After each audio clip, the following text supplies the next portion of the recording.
आज हम एक बहुत ही जरूरी चीज के बारे में बात करने वाले हैं, हमारी डिजिटल पहचान। ये एक ऐसा विषय है जो हम सबसे जुड़ा हुआ है और हमारा मकसद किसी को डराना बिल्कुल नहीं है, बल्कि सही जानकारी देना है ताकि हम सब जागरूक, शांत और सुरक्षित रह सकें। अच्छा, जब भी हम अपना फोन या लैपटॉप इस्तेमाल करते हैं तो बैकग्राउंड में एक काम हमेशा चलता रहता है, बहुत चुपचाप। इसे कहते हैं डेटा हार्वेस्टिंग। इसका मतलब है कि हमारी ऑनलाइन एक्टिविटी से जुड़ी जानकारी लगातार इकट्ठा की जा रही है और हमें इसका पता तक नहीं चलता। तो सवाल ये उठता है कि ये सारा डेटा जो इकट्ठा हो रहा है उससे आखिर बनता क्या है। इसी से तैयार होती है हमारी डिजिटल पहचान।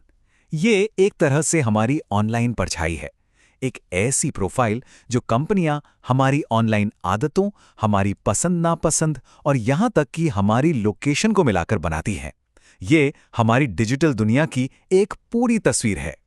लेकिन यहां एक अच्छी खबर भी है। ऐसा नहीं है कि हम कुछ कर नहीं सकते, इसका कंट्रोल हमारे हाथों में आ सकता है। तो चलिए देखते हैं कि वो कौन सी 5 आसान आदतें हैं जिन्हें अपनाकर हम अपने पर्सनल डेटा पर कंट्रोल वापस पा सकते हैं। इन्हें कोई मुश्किल काम मत समझिए, ये बस रोज की छोटी छोटी आदतें हैं। ये 5 आदतें हैं: ऐप परमिशंस को लिमिट करना, अलग अलग ईमेल्स यूज करना, बैकग्राउंड ट्रैकिंग को बंद करना, फ्री सर्विसेज पर सवाल उठाना और आखिर में क्लाउड सिंक को कंट्रोल करना। आइए इन्हें एक एक करके समझते हैं। तो सबसे पहले बात करते हैं ऐप परमिशंस की। कभी ध्यान दिया है, एक टॉर्च वाले ऐप को हमारी लोकेशन जानने की क्या जरूरत है? या एक सिंपल से गेम को हमारे सारे कॉन्टैक्ट्स क्यों चाहिए? यहीं पर हमें अलर्ट रहना है। जिस भी परमिशन की ऐप को सच में जरूरत नहीं है, उसे बंद कर दीजिए।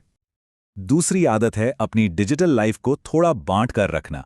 एक प्राइमरी ईमेल हो जो सिर्फ पर्सनल या ऑफिस के जरूरी कॉन्टैक्ट्स के लिए हो, और एक दूसरा ईमेल जिसे हम शॉपिंग, सब्सक्रिप्शन या किसी नए ऐप को ट्राई करने के लिए इस्तेमाल करें।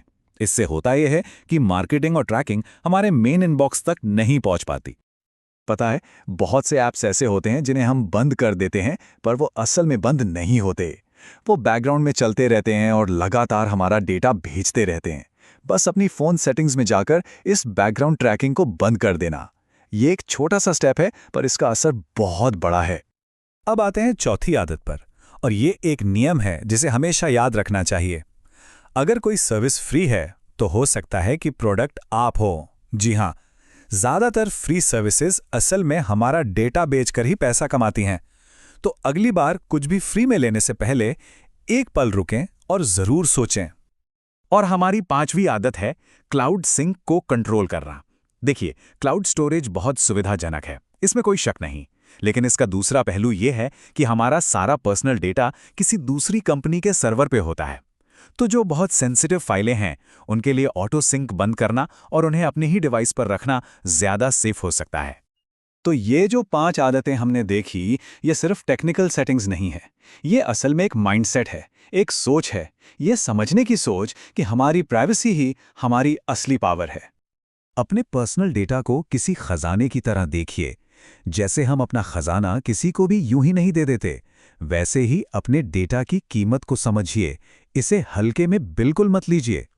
एक बात हमेशा ध्यान में रखिए, इस डिजिटल दुनिया में प्राइवेसी ही पावर है।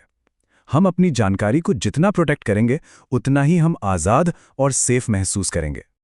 देखिए, आज हमने जिन चीज़ों पर बात की है, वो हमारी डिजिटल ज़िंदगी की सच्चाइयाँ हैं। लेकिन इसका मकसद डरना या घबराना नहीं है, बल्कि बस जानकारी रखना और थोड़ा सावधान रहना है, क्योंकि जागरूकता ही सबसे बड़ा बचाव है। तो ज़रा सोचिए, आज अपनी डिजिटल पहचान को बचाने के लिए वो एक छोटा सा कदम कौन सा हो सकता है जो हम सब उठा सकते हैं। हमारे साथ जुड़ने के लिए शुक्रिया। सुरक्षित रहिए, जागरूक रहिए और इस जानकारी को अपने परिवार और दोस्तों के साथ भी ज़रूर साझा कीजिए।